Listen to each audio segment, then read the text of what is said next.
So before we really get into our topic, just a little bit of background about Jonas Club software. Under the Jonas Club software umbrella, we now have, about 13 different brands all operating within the club space. This goes from everything from back office technology to website and mobile solutions, right around to really value added solutions. And two of those solutions that we are going to be talking about today and kind of showcasing for the purposes of member intelligence are Metrics First and Member Insight. Metrics First being our cloud-based BI and analytics platform, and Member Insight being our automated member survey platform.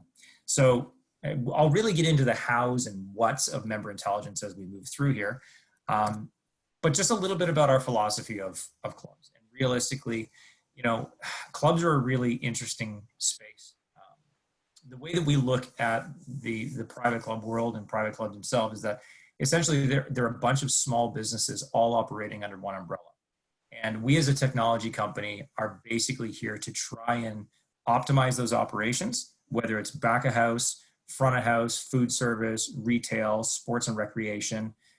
We want to help you optimize those operations by integrating those technology touch points throughout the entire business. So everything from, again, back of house to departmental specific to member facing applications like online booking modules and mobile apps. We want to be that single source to connect all that information together and make it easy for you to manage your business. Because obviously running a whole bunch of businesses under one umbrella is not an easy thing to do. So I guess the first question here really is, what is member intelligence all about? So member intelligence is kind of a term that we've coined that we believe comes from a number of different data sources. Everybody probably has an understanding of what big data is and business intelligence. And realistically, this is a lot of, financially driven metrics, looking at spending information, utilization, and things like that.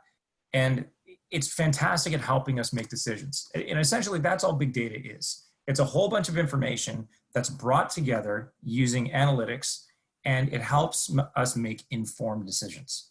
So, that's the most simplistic way to really explain big data and business intelligence. It's just information that helps us analyze the business and make better business decisions. But there is one thing that sometimes gets overlooked when it comes to BI, and that's the member focus. It's easy to look at metrics. It's easy to look at utilization and spending and things like that. But what often gets lost in the mix is the human component, really understanding what the experience is like. And for us, we really believe that those are the three pillars. When you can look at spending, utilization, and opinion, that middle ground is really where you find member intelligence. Because then you're getting the whole picture. And I wanted to give you a good example here of really how only one or two of those data points can sometimes lead you down the wrong road. So I've actually got a friend that joined a private club last year. He played golf 3 days a week. He ate at the club every men's night when he played. He dined occasionally on the weekends with his wife. And for all intents and purposes, if you look at the numbers, he was actively utilizing the club. He was spending his money at the club. He was committing a fair amount of time to the club, and he was a fairly new member. So, the big question would be, did he return in 2020? Unfortunately, the answer is no, he didn't. And there were some really specific reasons why he didn't return to the club. So he was never asked about his experience by club management. The membership was an older demographic than what he was really looking for. So I guess maybe some of what he was shared before he became a member was not actually what he experienced after he came through the doors. Very few members played after 2 p.m. So for a guy that's working, regular hours at a 9-to-5 job, getting out during the week mainly meant getting out in the evenings. And unfortunately, the club was underutilized at those times of day. So it didn't really fit with his lifestyle and what he was looking for. And he had some poor service experiences. at the end of the day, he just didn't feel like the club was really doing much to engage him as a new member and get him connected with other members of the club. So like I said, on paper, he looked like the ideal member. Lots of utilization, spending, lots of time at the club. But ultimately, he wasn't happy, and he ended up going away from the club after just a single year. The scary part of this is 80% of clubs attrition in any given year is usually from members who've been at a club for 2 years or less. They're in the door, they stick around for a little bit, they see what's going on, and then they're right back out. If you can get them over that 2-year hump, that's really essential. So a lot of this has to do with how you engage people when they first come into the club. But again, it's about building that long-term relationship and really understanding in the long term what the experience is of the club. So, you know, we've always felt that this cross-section of data of spending, utilization, and opinion is really important. And that's really why we have 2 platforms that look at these types of things. But in 2020, obviously things are more different this year than they've ever been in the past. Everyone's been thrown for a loop. We've got clubs that are implementing new programs, new initiatives, and it's more important than ever for us to be really digging into the data and trying to understand. COVID-19 has really been a surprise for a lot of us. Even at Jonas, you know, we've really changed a lot of our objectives, and we've looked at the way that we're communicating with our clients, and we've really shifted our focus from, you know, going out and trying to develop a lot of brand new applications and new things that we can sell to the market, really to looking back inward and saying, okay, what have we got that we can help our clients better utilize, and what can we take back out to the market? And that's, you know, why we're big believers in member insight and metrics first, and what types of data they actually avail to you. So with this in mind, this is a big part of the reason why I wanted our friends at GGA Partners to join us on the webinar today, because they obviously they've got a lot of industry insight. They work very closely with a lot of clubs in the industry, and you know, I think that they can add some really great context. So with this, I am going to invite Michael and Ben to step in here and take over for the next few slides. I'll be able to advance the slides for you guys here, and they can help to give us some industry context. Great, thanks, Trevor. And hello to all of our participants. Thanks for being here today. So I'm Ben Hopkinson, as Trevor mentioned, with GGA Partners, and Michael Gregory, a partner at the firm, is joining us also. We're excited to be here today alongside the Jonas team to supporting a platform that we believe is a really valuable tool for clubs, especially in the current pandemic era. So for the remainder of the webinar, you know, Michael and I are going to talk with you a bit about the approach we believe is best for member surveys and outline a best practice feedback strategy. We'll also highlight a few industry trends that we've observed since the pandemic began, and why we think that now is such a critical time to be engaging with members and seeking their feedback. But first, I'll give a real quick overview of our firm for those who aren't familiar.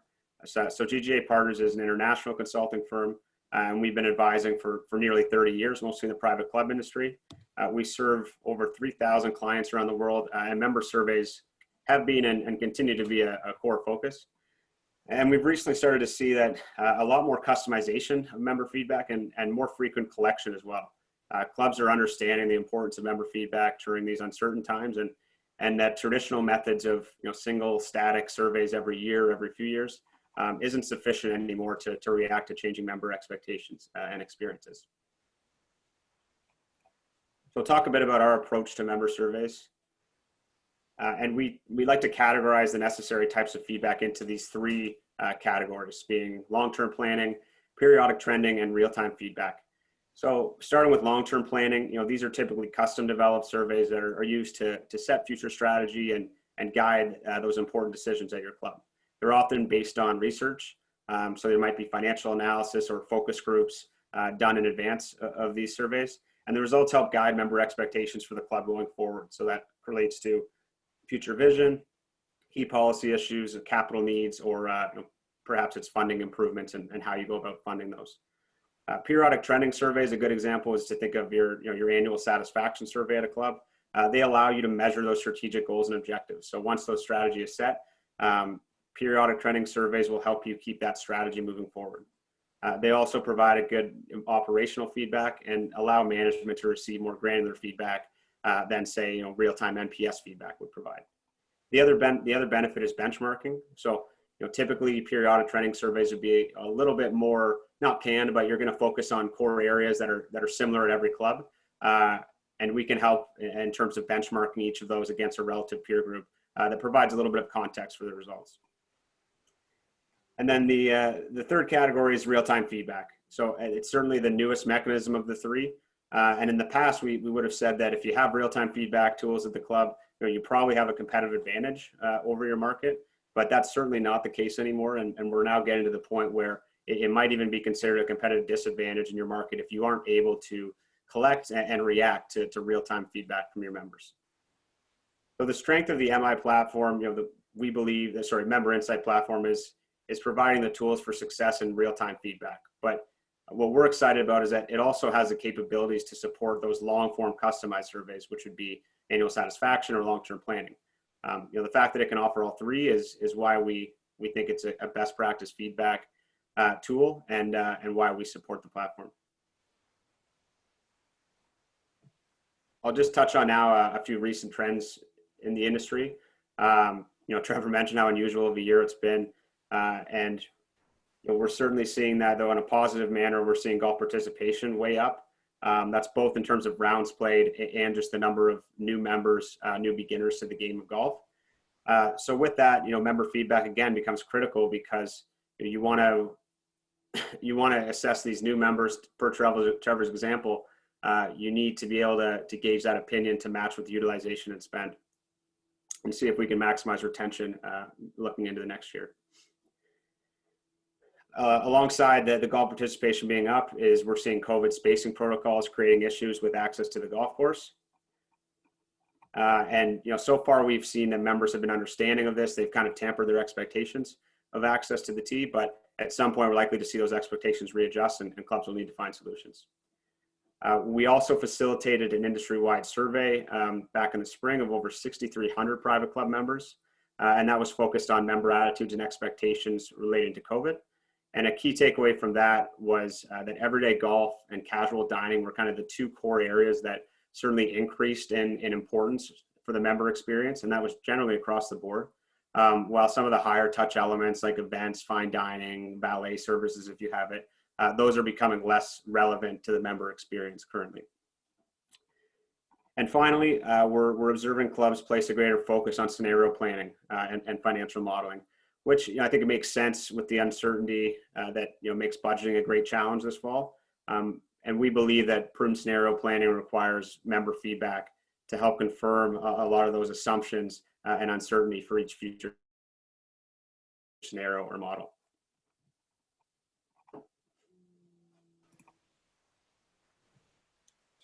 Thanks, Ben. This is Michael Gregory now. I'll take over and kind of round out the key message from GGA and focus on really why it's a good idea and important to survey right at this time and share some of the successes clubs that we've worked with as far as the types of surveys that they're working on. So I know some of you may be uncomfortable surveying your members right now, but we found that it's a great opportunity to actually earn long-term loyalty with your members if you take the right approach. And we found that short targeted surveys are also a great way to communicate with your members and inform them on club happenings and considerations, as well as gain important feedback. Your members are using the club differently than they have in the past, and clubs need to find new ways to stay relevant. So you should be doing everything you can to make sure your members' voice is heard. And that can be accomplished through short surveys, virtual listen and learn sessions, as well as video and interactive newsletters. Anything to really help drive engagement is really critical at this time when your members can't interact from a social perspective the same way they have in the past. And because COVID is not going anywhere in the near term, it's really critical to understand how your members want to continue using the club given the uncertain limitations. And COVID, it's changed members' expectations and values, as Ben pointed out through the research we did, actually tapping into the attitudes of private club members. And we're finding the most successful clubs are reacting on the fly to members' evolving needs. And as we've talked about here today, that's really what the Member Insight platform allows you to do. This year has certainly been a year of unprecedented change, and clubs have had to adapt to new operating procedures, staffing levels, tried new ways to service their members. And, it's critical to have a method of measurement and making decisions based on what your members are telling you. Now I'll shift over and talk a little bit about some of the types of surveys that we're working on right now. And just kind of share some of the successes that we've found. First off, if you are a club that's approaching the end of your season, don't miss this opportunity to ask your members how the club did this year. Don't be afraid to ask for feedback on the new protocols and how staff performed, their satisfaction with access to key amenities at your club, and then of course areas of opportunity and growth for next year.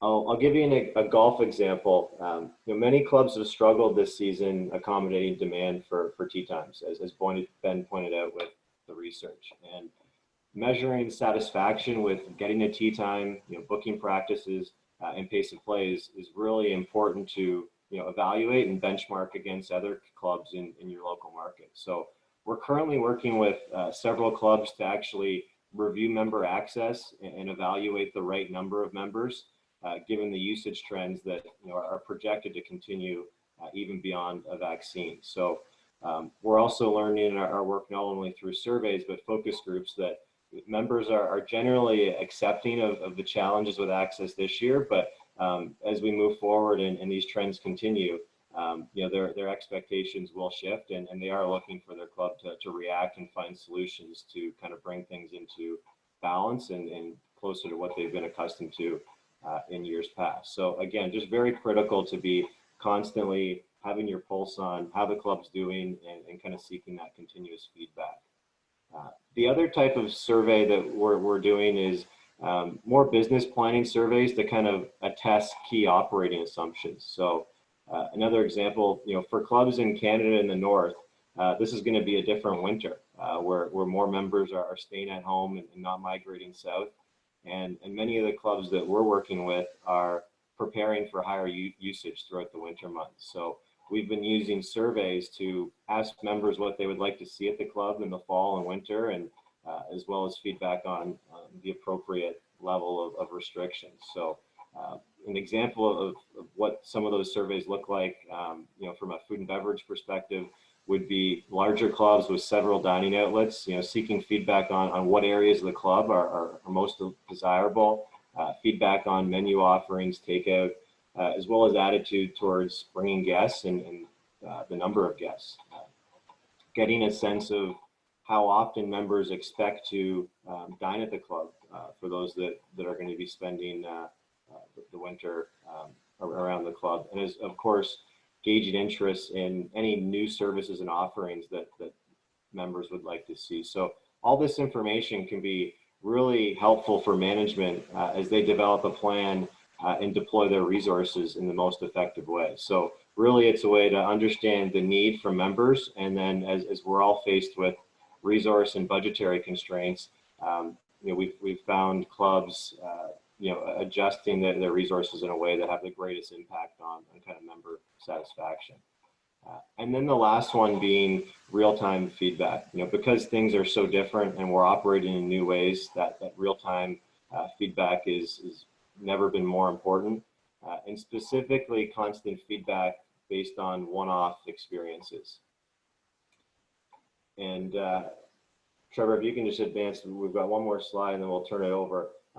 That's really, that continuous feedback element is really why we as a firm use the Member Insight platform, but we also like the flexibility the platform provides. So just for the benefit of everyone here, some of those surveys that I mentioned that are going to be more specific to your club and your research goals, what we like is there's not only templated questions, but there's the ability to create custom surveys to accomplish whatever your research objectives are. So very flexible platform, and I know Matt in the demo will share examples of that. So yeah, with that, we'll turn it over to you, Matt.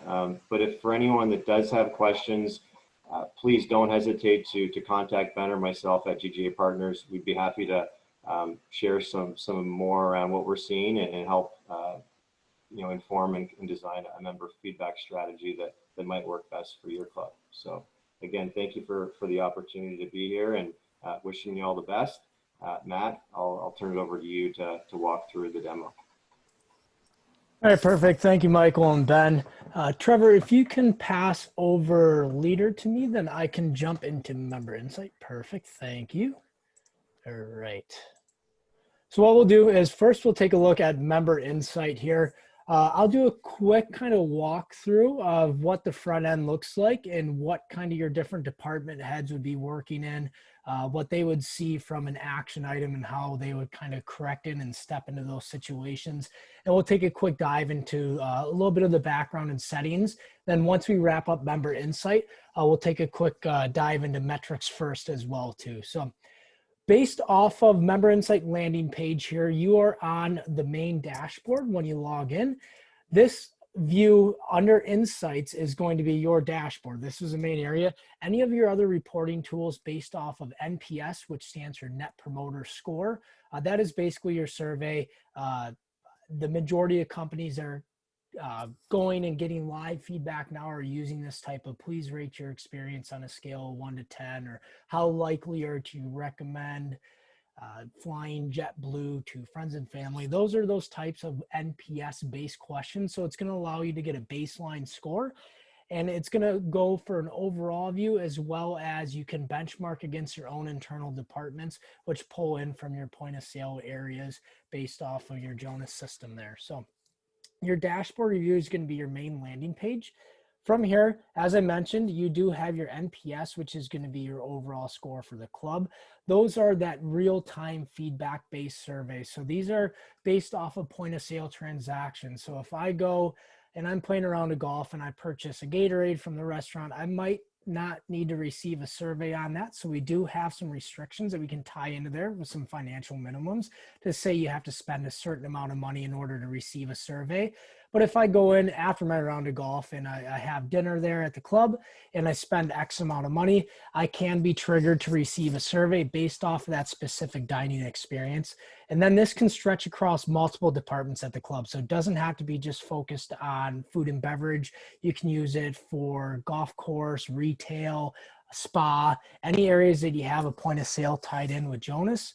So that will be your department-based surveys. You do have your periodic trending and relationship surveys. Those are giving you your relational-based surveys. And we have quite a bit of flexibility tied into here. This being plugged into your membership database is pretty unique because you can start to target recipients by demographics, by age range, by gender, and then as well as by membership type or status. So if somebody leaves the club and you kind of want to do that farewell survey to figure out where you went and why, you can capture that automatically under your relational survey tabs. And then you also have your one-off surveys. These will be your annual type-based surveys, so kind of those long-term planning, as well as you mentioned wrapping up the end of 2020 season here for the seasonal clubs and figuring out, hey, what did you like? What could we do better? What would you like to see for 2021? So those would be your one-off based surveys. As we're moving across here, I'm going to add more detail. So that NPS question is based off of 3 buckets that it can fall into. The first one is going to be your detractor. These are the ones you don't like. These are the ones that require some action and feedback. So anybody who scores a 6 or below will be your detractors. Your passives are going to be those neutral scores, your 7 and 8s, and your promoters are going to be your 9s and 10s. So the goal is to get everybody at that 9 and 10 rate here. But the detractors as well, the reason why we have this is that real-time feedback. So you can reach out to that member as soon as they do respond to that survey and leave that score there, depending on department, and then kind of correct that situation and bring it to light and make sure everything's rectified. Going outside of there, you do have a dropout percentage. This is basically after you reach out to that certain member X amount of times, they fall into a dropout category. It's really to kind of protect the member from getting spammed with 5 emails and 10 phone calls if you can't reach them specifically because they're out of town. Follow-up, this is your percentage that you have for how often you're contacting the member within an appropriate time period. Loyalty shift, this is trending once again. I forgot to mention earlier, for the last 30 days. So any loyalty shifts, this is if somebody scores a detractor and then their next survey, they become a promoter, it's going to be a +2. So when you see it in the green, that's good. That means everything is trending positively. This goes into the negatives as well. So if you start to see promoters going to passes or detractors, that's going to be either -1 or -2 score there. So you're going to want to see plus trending is good. Negative means you should really dive into your surveys. But walking down the last couple areas on this dashboard here, the other really nice feature that differentiates this product from other ones is your tag word tracking capability. So for example, your star performers. So anybody who is a staff member at the club can be tied into here under a tag word. Those tag words, which will be names in this situation, will flow into a tag group. So if Ellie is a server in the grill room, she could roll into food and beverage or under the staff and service, which is kind of the overall umbrella for that tag group.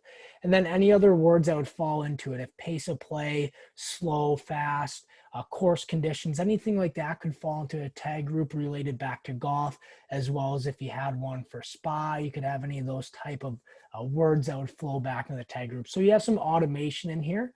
The way that those tag words fall into it is when we look here in just a few minutes at the actual survey themselves. So when you do leave that score, that NPS question, you have a comment box right underneath there to say, why did you leave that score?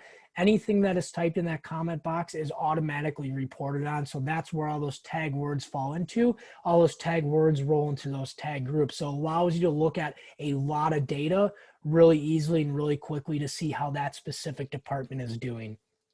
Last couple areas on this dashboard, your response rates and reminder response rates. So you can say survey sends on Friday, 72 hours later, if they haven't answered yet, you can send a reminder survey in here. So this is just a quick statistic of how often your members are answering those types of surveys. The last area on the dashboard is going to be your benchmark here. So this benchmark area is pretty unique. This is going to take a look at all clubs utilizing member insight. So as I mentioned earlier, you can compare yourself as a club as a whole for 13 based off of the industry as a whole. And then you can even narrow this down if you want to look specifically at, let's say we're a yacht club and you want to see how yacht clubs are doing within the industry and you're only at a 13, you're a little bit behind there. And then if you want to focus it down a little bit too narrow, if you add too many filters, it will bring up a 0 in here. So if you're trying to find the club down the street specifically, you're not going to be able to put enough filters on there to find them. It will have to keep a certain amount of clubs into here in order to give you a benchmark score there. So that's pretty much the dashboard landing page. This is going to be your quick view. Reporting in here. And then you can dive down into individual departments. So I mentioned how you can benchmark against the industry. You can double click on departments here and you can see how you guys are doing internally at the club within each department. So it looks like golf shop here is absolutely killing it. Whereas the hotel is not doing very well for my specific club here. So these are the surveys I'm going to want to take a look at and figure out what's going on, what the trend is there, and how we can kind of correct that situation. Outside of the dashboard and all the reporting tools that you do have in here, the majority of the time for any department head is going to be spent on the to-do list. These are going to be your big action items. So everything can be automated in here for follow-up. So as we're moving through this, you see everything in here is as unassigned. You do have the ability within the settings to actually auto assign these surveys. So the spa manager, let's say it's Eleanor. Eleanor would receive an email notification saying that Mike Matthews has left a survey response for 5. It'll give a brief overview of what that survey was, then allow them to click directly if they're just like me, always on my cell phone. I'm going to go through my email from there. I'll click the link and it'll bring me into Member Insight so I can respond to this immediately as soon as I receive that survey. Looking through here, there's a couple different navigation points. So if I give Mike a call, their phone number will be attached into here. So I can go click that survey from my phone, get Mike's phone number, give him a call and follow up and figure out what happened during that and how we can correct it. If you have a face-to-face conversation with Mike, you'll log that in here as well. And then you do have email communication that you can automatically log. So you'd copy and paste that into your BCC area, and that will automatically log that email communication. So let's say I do have a conversation with Mike. Spoke with Mike. Good. Now, leave that. I'll plug that in there as a successful attempt because we had that conversation. You might want to put a little bit more details in there as that's kind of the CRM aspect of things. But once that is effectively communicated and you have that successful attempt, now I only have 3 more items on my to-do list. Once again, I mentioned that these can be auto-assigned. So if I am the spa manager, I'm not going to see golf course-based surveys. Same with if I'm food and beverage, I'm not going to see spa-related type surveys. They'd only be the ones that roll into my department. But as an admin user, you can come in and see any survey that requires action to be taken upon. The last area in here is you do have a history. So let's say Julie leaves one survey and you say, okay, well, Julie left a 4 out of 10. It's not terrible. You can go into the history to see what surveys Julie has had previously. Of course, 1 second, that one is not opening up for me here. Well, that one will not open, but you can go into the history. What that will do is I'll bring up any historical surveys. So let's say Julie's had 5 other interactions at the golf course and not a single one's been really that good there. You can go and see exactly what we have here, the information, what was left in that survey, what corrective action was taken. So you do have a historical piece in there. So you can see, hey, you know what, we really need to make sure that we correct this. Julie's been at the golf course 5 times. There's never been a really good time that she's had there. So let's figure out a way to correct this situation and really make sure that everything is good for Julie moving forward. So that's those action items. So this is really where departments heads and everybody doesn't have enough hours in the day. I came from the hospitality industry as well myself. So I know finding time to answer these things is kind of hard to do. But when everything is done mobilely, they can answer this on the fly, so they don't have to be logged in the back office or anything like that. They can get the response on the survey. So you can get that real-time feedback and correct the situation in pretty much real time as well. Now, the other survey results that we do have into here, you can look at all your responses. You don't have to look at just those action items that you need to take. And you can start to get into the filters in here. And as I mentioned earlier, you have the ability to filter by member status, member category, which is pretty nice. And then you can even start to filter by gender and age range as well. And then those staff keywords. So if you want to search for an internal teammate review at the end of the busy season, or a specific member comes up and has an issue with a teammate as well, you can pull in, and we'll just put John in here and pull up any survey that John's been mentioned in. So it looks like John's been in some pretty good surveys. So those results probably, or that one-off situation where John might not have had a good interaction with a member, might just be a one-off. Whereas if you go in and you pull that specific teammate up and you find that there's a bunch of 6 or belows, there's definitely a coaching moment that you're going to want to act upon pretty quickly to rectify that situation and figure out what's going on personally with John to get them back in the positive. So you do have a little bit of a internal teammate review in here. Outside of those activity items, the actual setup of everything comes in your questionnaires. Those are those longer form non-NPS based questions. And your questionnaires are what tie into your surveys. So building out those questionnaires are very easy to do. There's 3 different statuses: draft, ready, and live. Draft, you can still edit. Ready, everything's been spell checked, good to go. Then live means it's actually attached to a live survey. So not only are the surveys just one-offs, they are constantly feeding. So if somebody falls into a specific bucket, let's say you want to survey members who haven't been at the club in the last 30 days to re-engage them, you can have a live survey running. So anytime a member falls into that bucket category where they haven't been at the club in the last 30 days, you can send out a pretty much a we miss you survey, come back to the club, see what we've done and changed. And you can have that go out directly to those members as they hit that criteria. So those are what those live running surveys are. But just taking a look at one of these, like club customer satisfaction, you have the flexibility to ask a ton of different type of questions. It's not just the same, what would you change about this club? And then you fill it out. What would you do, or what do you enjoy most about the club? Fill it out. You have multiple choice questions in here, star rated questions. You have sliding scale that you can do. And you also have a grid-based question. Let me jump out of here, because this one does not have the grid-based question in there.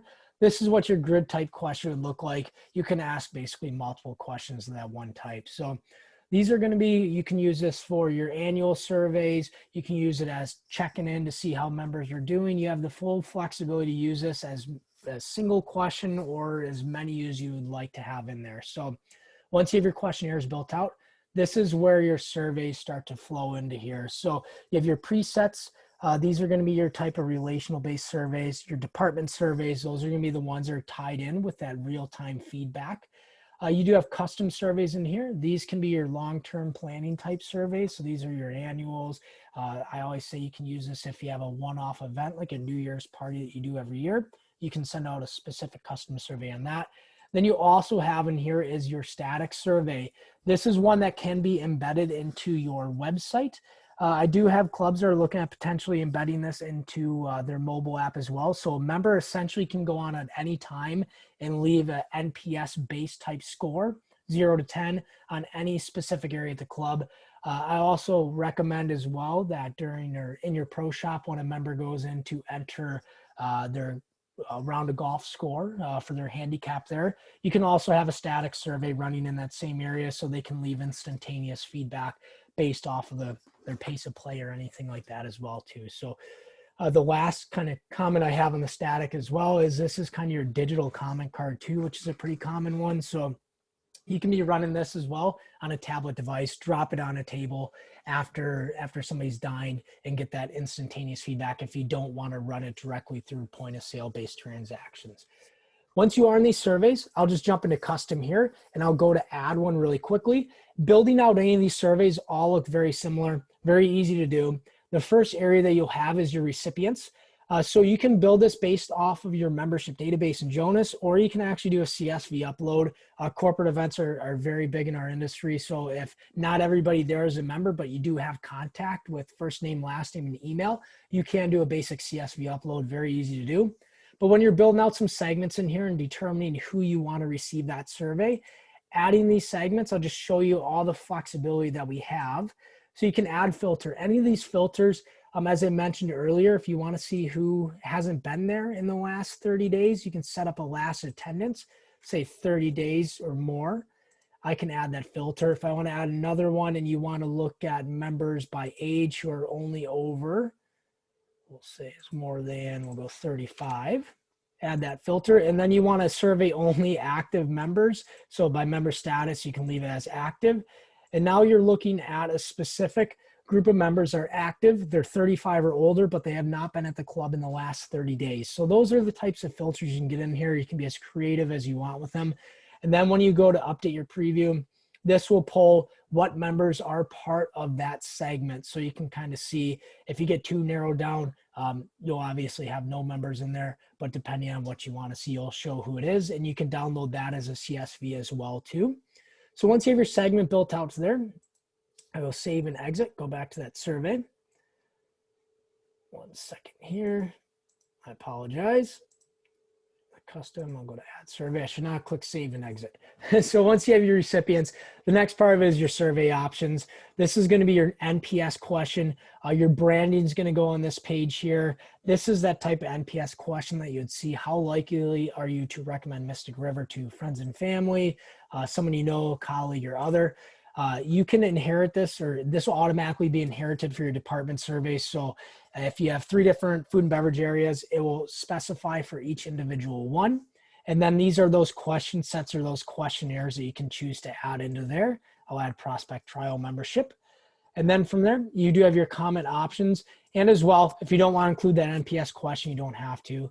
Your comment options are in here. This is where all those tag words are going to come in. You can allow anonymous responses. I'd say only use this if you're doing a board member vote or something along those lines, something that's type of voting related. If not, you're going to want to know who left that survey so you can correct it. You have sender options as well, from to, and ongoing options. So if this recipient is surveying members who haven't been at the club in the last 30 days, you can choose this to go as ongoing. And then if you want the recipient to receive it more than once, and then how often you want them to receive this more than one time. So since I said more than 30 days, I'll say I don't want them to receive this more than once a month. That will control that filter on how often they're receiving this type of survey. The last area that we'll look at here really quickly, once that survey is built out, is going to be some of the controls and settings.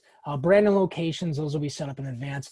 But the last question that really comes up is, well, I don't want my members receiving a ton of surveys all the time. How do we kind of throttle back? Or I do want my members receiving surveys after every interaction at the club. It's your choice. You can control those settings in here. So minimum time between any survey, you can set this from 1 day up to 4 weeks. So a whole entire month if you'd like to. If you want to survey every day, you can do it there. And then if you want to do relational surveys, so quarterly you can have it set up as, or you can do an annual one. You don't want them receiving more than one every 12 months. What this does is, let's say we do have it set at 12 months and you have 5,000 members at the club. On day one, it's not going to survey all 5,000 members. So your team is not going to be bombarded with 1,000 items on their to-do list. It will spread out your entire membership database across those 12 months.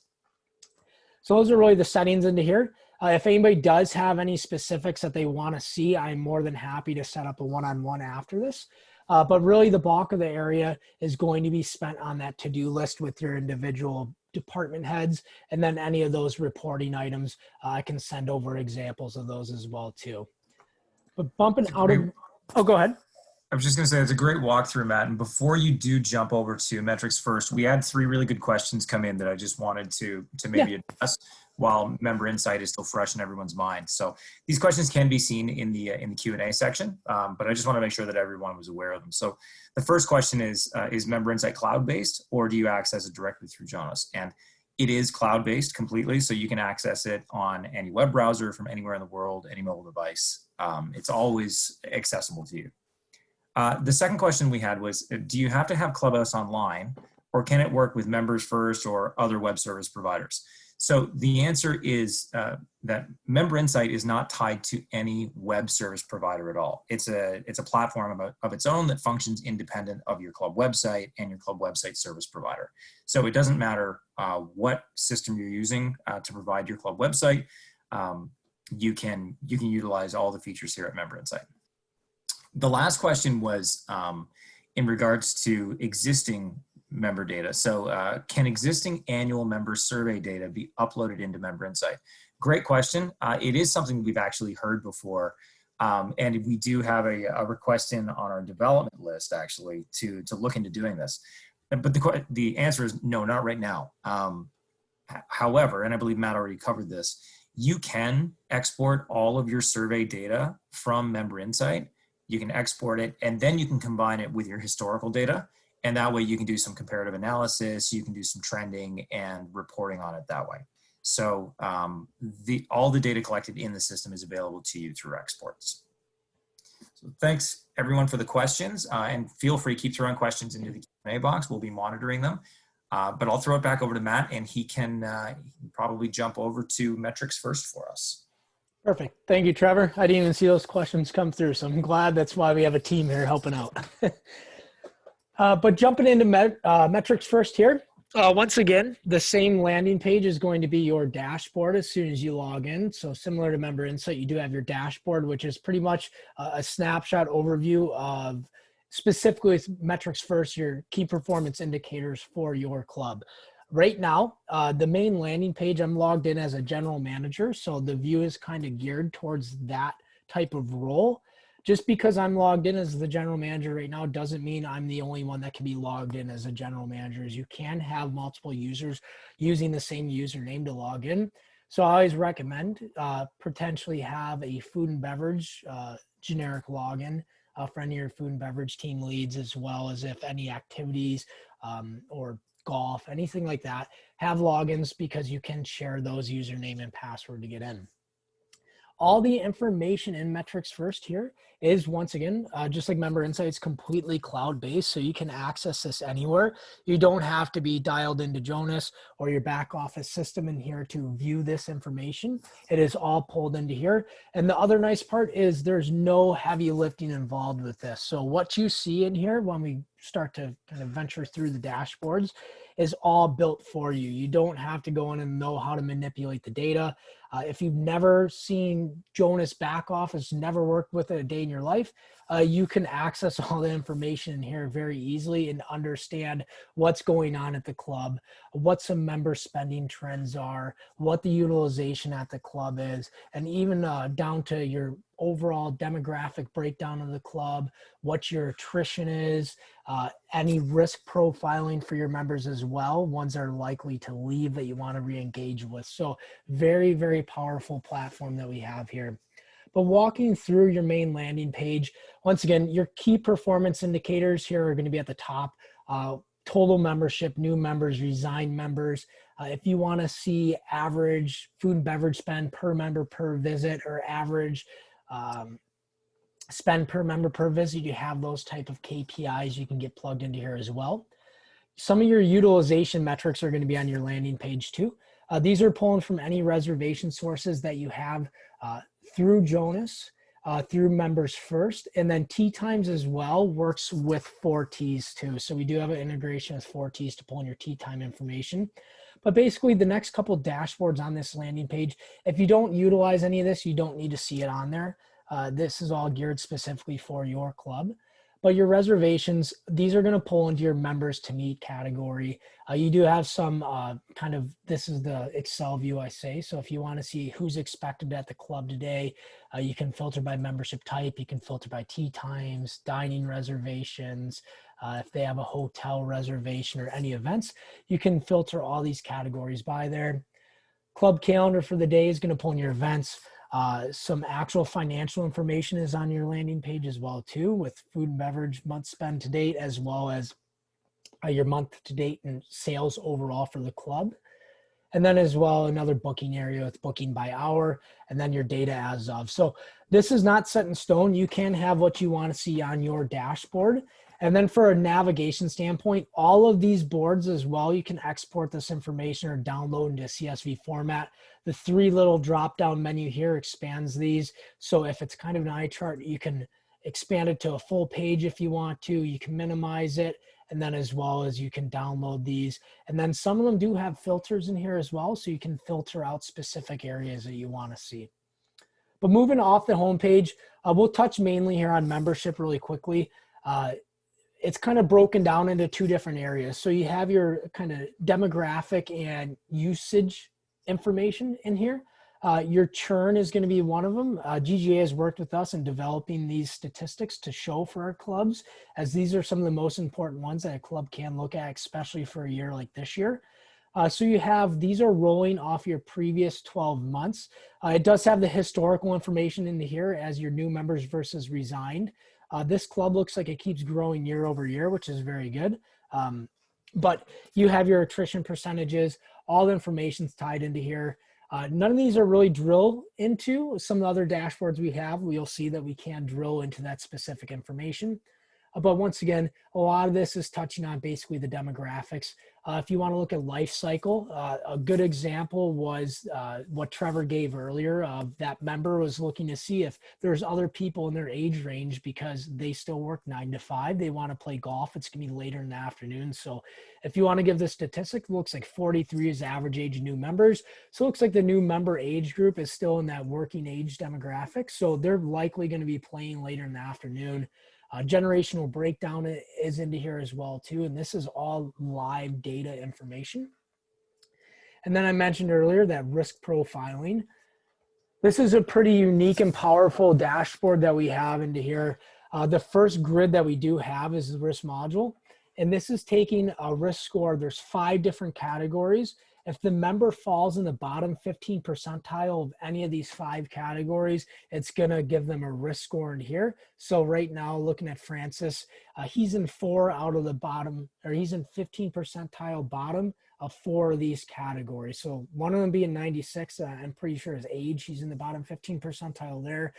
Drop in visits, club visit total, and then percent of spending change is where he's fallen into 4 out of those 5 categories. So outside this risk model, you do have the member risk profile. So this is a score based out of 100, how likely your members are to leave the club. So looking at a lot of these in the high 90s, this is definitely something that this club will want to take a look at and engage with these members and figure out what's going on and kind of how to rope them back into to make sure that they're staying active at the club. Then another unique one on here, this is a pretty good example of how we can combine two different areas into one unique dashboard. So this is taking a look at your members who have had tee times and they have not purchased any food and beverage before, during, or after that round of golf during that same day. So there's a huge opportunity here to increase food and beverage revenue. If you want to filter by the top percentage, Carolyn, Jane, and Delaneson, that's never heard that name before, but there's a 100% opportunity here. And this is based off of since 2018 that they have had no food and beverage dining after their rounds played. So you can export this information and then reach out to them through your marketing platform to re-engage them into the club and try and increase that opportunity there. So this is really going to be the demographic based type information. And then you do have some financial tie-ins in here as well. So if we look at receivables and payments, this is where you can start to drill down into some specific categories. So this is going to be your receivables for the month, collected versus uncollected. Any aging accounts are going to be into here. And then as well as an overall view, what falls into that category for that specific month. And then as well as a couple other views here with accounts receivable, the percentage based what's been received versus not collected into here. So this is really doing the macro view of your member receivables. And then if you want to get down into kind of the more micro level, if you want to look at your top spenders, you can into here. And this is, as I mentioned a couple times now, this is where you can start to get down into the drill down, which is really the super powerful area of metrics first here, because you don't have to pull individual reports. So if you want to look at specifically your top spenders in golf, you can select golf. It's going to pull up all your top spenders within that category. If you want to look at specifically for grill room for food and beverage, you can drill down into the grill room and see your top spenders in there, as well as if you want to see anything else like summer program spenders are going to be in here as well too. So moving out of here, the top spenders, you do have all sales items you can pull into. So this can pull in if you want to look specifically at golf and you want to see what your top moving items are tying back into your golf shop. As you click that area, it'll populate in here. And then you can look at filter by instances. So you can look at your bottom movers here. You can look at your top movers. Looks like golf shop selling a lot of Gatorade, as well as some lessons. So Sarah's lessons are pretty good there with 123 instances of lessons sold. Moving outside of the membership, there's a ton of dashboards and all here. The last one that's really powerful in here is going to be view all members. This is kind of all the data in one area, which is really unique to have. So this has your entire membership database and all the demographics, statistics, and everything built into here. So if you want to see their social interactions, minimum spending in golf, rounds played, what their membership status is, age, contact information, everything is on this one dashboard. And this is where you can get into and set some pretty unique filters specifically for this one. So if you want to look at a specific age range or a multiple age range, you can. If you want to look at tenure, how long they've been at the club, you can as well. Then once again, if you like to pull information out and manipulate in Excel, you can pull this out into Excel as well too. The last few areas we'll look at in here before we open up for a couple questions, menu analysis and food and beverage spending. Food and beverage spending is going to be your macro view overall by outlet at the club, tied in just to food and beverage. We do break out your banquets and events because that can really skew some spending there. And then as well as menu analysis, just like those sales items, you can drill down into a specific food and beverage category. If you want to see your top moving red wines by the bottle, by location, you can drill into it in here. Sorry, that took just a minute to pop up. And then the other dashboards we do have available. We do have booking and reservations. This is going to be all your utilization. So if you want to see what the most booked tee time month is, and then specifically if you want to go into month and you want to see what the busiest day was in that given month, then as well as the busiest hour, you can drill down into individual days. So as once again, I'll refer back to that story that Trevor had about the member leaving the club. I'm going to look historically at September of last year and see that Sunday was a busier day, but let's look during the week and see when members are really playing in our club here. Looks like a lot of them, 1 p.m. tee time is the busiest day in September for golf. Whereas if we look at Saturday tee times, once again, 1 p.m. is still doing very well, but you start to see a little bit more spread across the board. And then the last year is kind of that heat map. Then we do have some other dashboards. I mentioned earlier, you can restrict these as well. If you do have a specific board members and you want to allow them to see some data in here, that the macro view for overall club health, you can plug in some specific dashboards for them. Your email statistics are going to tie into here. So pretty much anything that's based around member spending, member demographics, web traffic, as well as your club utilization. Those are going to be the primary areas that tie into Metrics First. I did see a question pop up into here. Trevor, is that still available? Can you read that one off? Yeah, so we've actually had a couple of really good questions come through. The first question was, is Metrics First and Members First integrated in order to utilize together? The answer is yes. So we have multiple connectors, so we connect to a bunch of different platforms that are out there. So Members First is one of them. The Jonas back office systems, different things like that are all funneling data into Metrics First. So yes, Members First is one of them that we can utilize those data points from. Second question was, can Member Insight and Metrics First integrate with our Clubhouse Online email marketing, specifically the workflows? So first off, I'd like to say that coming from a marketing perspective, I'm excited to hear that somebody's using the workflows because I think they're horribly underutilized and they're really powerful. Right now, no, we do not connect directly into the email marketing application in Clubhouse Online to use with your workflows. However, like Matt showcased, both with Member Insight and Metrics First, the data is easily exportable, and you can then take that, upload into the system manually, and utilize it in whatever way that you see fit. We did have a third question come in regards to predictive analytics. We don't do a lot of predictive analytics today, but we do have a couple of really key ones. Probably the most notable one is the member risk, members at risk and the member risk module, where we've actually taken and worked with GGA partners on this to identify some 5 key points that help to develop an overall risk score for your individual members. We are obviously looking at predictive analytics as we progress further. But right now it's mostly historical data that allow you to kind of trend and, manually, have a better understanding of what you should be expecting. We do have a couple of other questions that have just come in as well. So let me just read through them here. Capabilities to interface Metrics First with third parties. So the vast majority of the information you're seeing coming into the system is coming from your back office software. We do have some integrations with other back office systems in addition to what we provide at Jonas. And we do have connectors to other third-party applications as well. I will be honest with you, development of third-party connections right now is, it's not at the top of our development list, but we're always adding to that development list and we're always looking at new opportunities to add value within the system.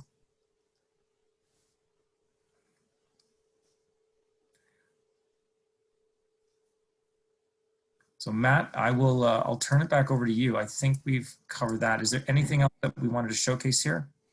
No, there's a ton of dashboards on here, as I mentioned. So if anybody is interested and wants to take a deeper dive into any of these, I will be your contact for that. I'm more than happy to take a look with either Member Insight or Metrics First, as I can, on either one of these, I can go into a 2-hour tangent on both these products. I think they're absolutely wonderful to have. So that being said, Trevor, if you have any closing remarks or anything else, I'll pass it over to you. Yeah, so basically, I just wanted to take the opportunity to thank everyone for coming and joining us today. Sorry, there was another question that came through and I missed it. Is Metrics First currently integrated with Golf Genius? No, we're not currently integrated with Golf Genius. It's one of the ones that actually we do have noted as a potential integration moving forward. But first off, thanks everyone for joining us today. Thank you for all the great questions. We really appreciate the opportunity to showcase what we're doing here. Thanks to our friends at GGA Partners for joining us today. And if anyone has any questions at all, you can contact us directly. Just go to the Jonas website, fill out one of our web forms, visit our Metrics First and Member Insight websites. They both have their own websites with lots of really valuable information there. You can learn more about each of the platforms, but by all means, we'd much rather have you reach out to us, and we'd like to talk to you directly. So thank you again for joining us today, and we wish everyone the best.